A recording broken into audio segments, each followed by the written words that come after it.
We'll spin this platter now. What is up? Sean here with Think Media TV, helping you move further, faster in media. Today I'm here with Charles Lee, who is the founder of the Ideation Consultancy, Ideation Conference, and author of the new book, Good Idea, Now What? How's it going, Charles? Great. Thanks for the opportunity, Sean. Absolutely. So today we're going to be talking about this book and pulling some of the content out of it. So you wrote this book, Good Idea, Now What? But I'm curious, what is some of the backstory? I mean, what is your story that motivated and inspired you putting this book together? Well, Sean, over the years, I've had the privilege of working with a lot of various people working on ideas and concepts, and that's what our company does. And I realized in talking to literally probably thousands of individuals with great concepts that many of them really ultimately did not implement their concepts well. And I think there are a lot of passion and aspiration and inspiration going on in our culture where there's plenty of information and inspiration we can find places online. I realized what people really need help with was how do I actually get from my idea and how do I get that idea, whether it's a product or a cause, to market. And so that really motivated me to try to figure out how to create a simple book that would be a real guide for those with ideas. I love it. And in your interaction with a lot of different people, organizations over the years, what are some of the pitfalls, roadblocks, some of the things you've observed that seem to hinder the execution of ideas or the expeditious execution of ideas? Well, I kind of organize it into kind of three main, areas. There might be pitfalls. One is in the actual process, where people have really focused so much on the overall deliverable product that they don't work enough on implementing the right kind of process or creating the right environment in which an idea can flourish. And part of that includes the second area, which is actually just ourselves as human beings, is that I think sometimes idea folks don't focus enough on their own personal life rhythm, the rhythms within which they work the best, as well as managing personal relationships. I found like a lot of people who have given their entire hearts to scaling a concept really well, often it comes at the price of things they don't want to pay with. For example, family and friends and relationships. So understanding your own way of working and how your life is framed is really important. The third thing is you may have a great idea, but any significant idea is going to require collaboration. And it's really the inability to work well with other people. And so there's a whole section in the book that talks about, how do you actually collaborate on the idea? Because your idea alone can only get so far. There's going to be a time where you're going to have to work well with others. And the business and the not-for-profit world has shown this to us time and time again, but it's really surprising how many individuals with a great idea haven't worked through how they're going to work well with others. So they can present an idea to a person, but they really don't have any pathways or bridges to which people can kind of jump on board with what they're doing. Those are great. And now, out of the book, could you share just a few concrete, actionable steps to make ideas happen, to be executed better for those watching, kind of just in the nutshell? Yeah, one is really, for example, working really hard to simplify a concept. I think this is kind of overlooked is I think people quickly think about all the features they're going to add for their concept and how they're going to launch big. And my recommendation is, no, let's go the other way. Let's make it really lean. And think in terms of you can always add features, but at the heart of it is what's the core concept you're trying to get across? And it takes a lot of work to refine it. It takes a lot of, for example, I recommend in the book, keep writing, documenting your concept because you need reference points to go back to.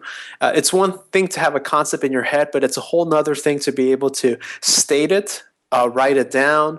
And as you progress, as you write it down, you'll notice that you're going to continue to need to refine because maybe something that makes sense to you doesn't make sense to most people around you.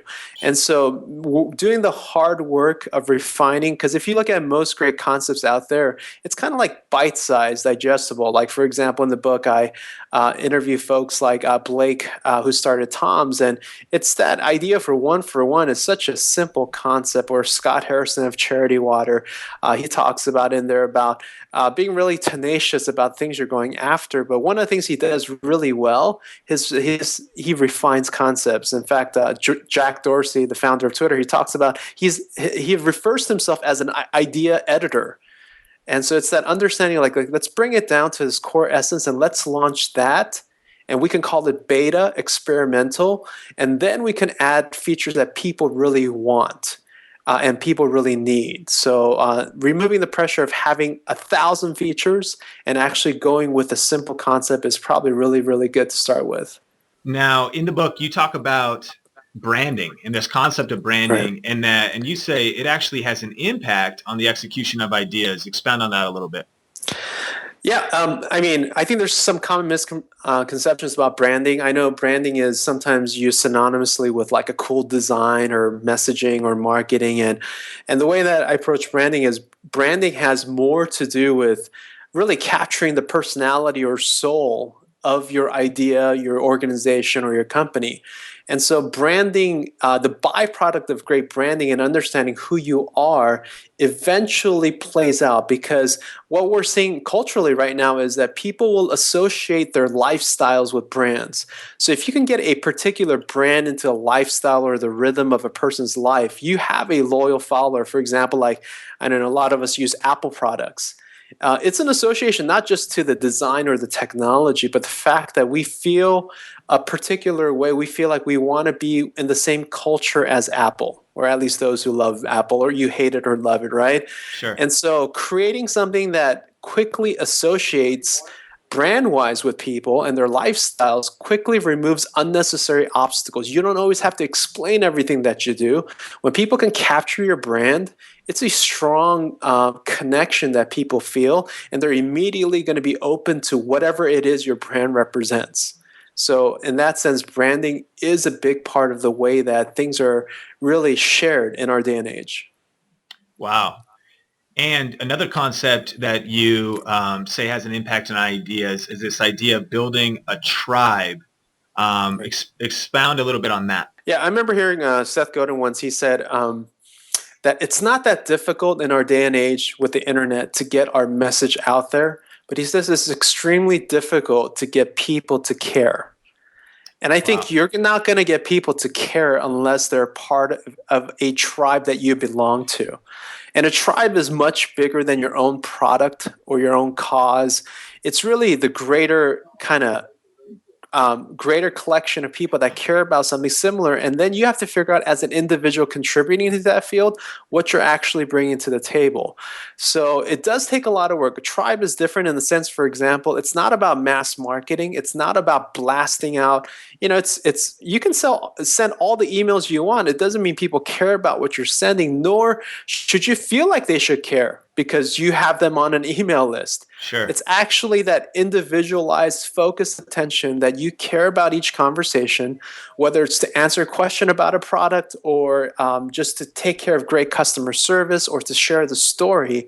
Because if you have a great tribe, you don't have to broadcast to them. They'll tell your story because you've offered something of value that those in your tribe already care about. And so fortunately, the internet allows us to find people who resonate with the things that we resonate with. But if you just show up and become a mass like traditional marketing person, you're going to be in trouble. You're going to be viewed as a spammer. People are not going to care. But if you genuinely care about what your tribe cares about, then you have a future, and then you could slowly build into really great success, in the sense that, you know, once people believe in you and believe that you have their best in mind, then sky's the limit on what you can produce. That's great. So good idea. Now what? Out now. Lots of good content. Excited to dive more into it. And for those watching, all the info and links are in the description below or in the blog post below. Last question. Tell us about Ideation Consultancy. And Ideation Conference and some of the stuff you're doing and where you're at on the web and what programs you have available. Yeah, basically, our consultancy is kind of a mix between a consultancy on like creative strategy and organizational development and a creative agency. So we get to deliver a lot on branding, design, web, those kinds of things. And so that's our consultancy. That's just kind of our business. It's just theideation.com. But our conference is more of a kind of an area of passion that runs parallel to our company, and it's basically a conference that brings together both leaders of the not-for-profit space as well as major brands to the table, and it centers around the idea of social good.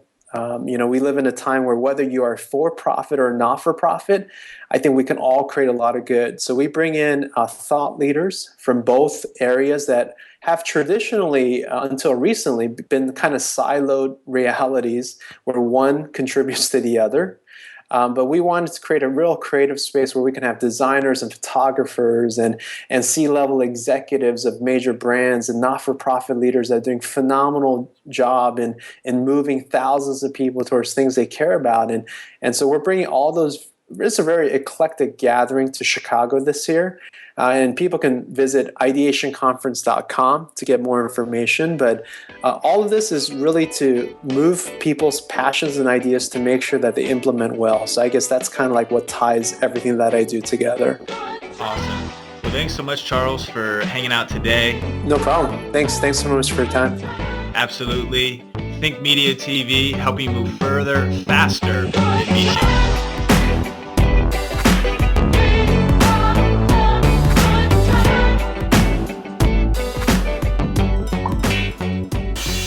Make sure to subscribe to the Think International YouTube channels for more interviews, resources, and training videos.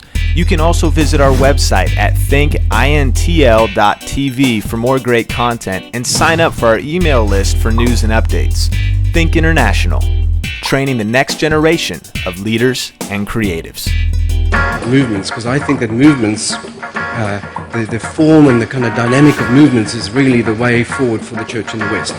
What's up? Day one, Calibrate Northwest. Think International, hopping out of the golf cart. Welcome. I'm Jeff. I'm Sean. Kabam!